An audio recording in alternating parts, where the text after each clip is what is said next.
Good afternoon. My name is Jimmy Taranto, and I'm here to talk about some of my experience in marksmanship and guns. When I was 18 years old, I joined the Marine Corps out of high school, and I was in the infantry unit. The reasons why I joined the Marine Corps was in 1983 when the barracks blew up in Lebanon. Something fired me up and went down to recruiter and wanted to guarantee that I get into an infantry unit, which I did, and my MOS was 0311 machine gunner.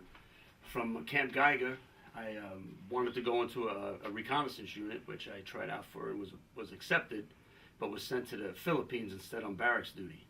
But on barracks duty, also guarding the gates in the Marine Corps base, Subic Bay, and also looking into the naval magazines gave me a lot more experience with marksmanship and guns, whether it was a 45 or an M16. From there, I went into a recon unit where I was one of 28 men who were chosen out of the whole battalion to start a hostage rescue team, which 28 of us were hand-selected from LAPD SWAT. That was back in 1985.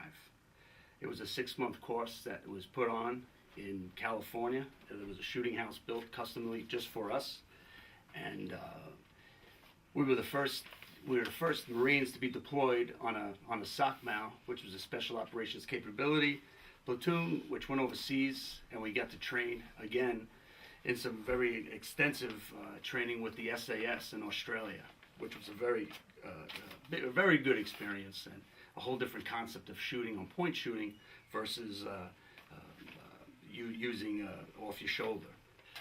So that's where it began, and from there, I chose to stay in this line of work instead of getting into the government aspect and the police end of it, like some of the guys who were in my unit chose to do. I wanted to stay in the private sector. From there, I worked in the Hollywood sector in Hollywood for some producers in Hollywood, which doing protection for their children was kind of my specialty. I was very good with kids and tried to keep them out of the limelight. From there, one of the highlights of my careers was working for Dr. Henry Kissinger. I was a 2-year contract in which brought me all over the world, sometimes 4 times over.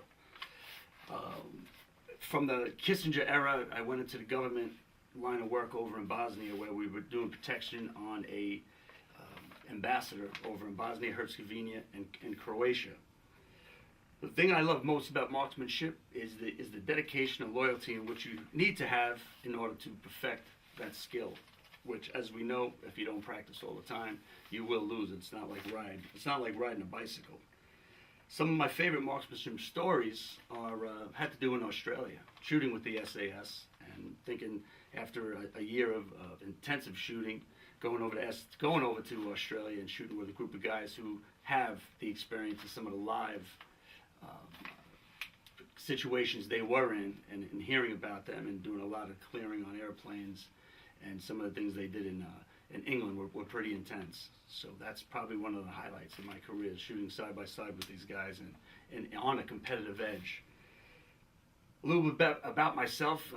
15 years in the security business brought me, again, all over the world. I've done it by myself. For the last 7 years, I've been in the restaurant business. So I literally hung up my guns and traded them in for knives, where now instead of worst thing you do is shooting yourself, I have to worry about cutting myself.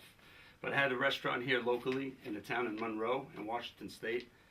Very happy with it. I believe I was successful with it, with a 6.5-year run. I still polish up my skills at least once a month, if not more, up on the land where we live, where I get to shoot and keep my marksmanship abilities at a level of which I think they should always be once you're in this trade. You ask about how competitive. I feel like I'm very competitive, but I'm also, I like to teach. And if it comes down to teaching someone who you're going to compete against, that's what I like to do. Thank you very much, and I hope I'm considered for this show coming up soon, Top Shot. Thank you.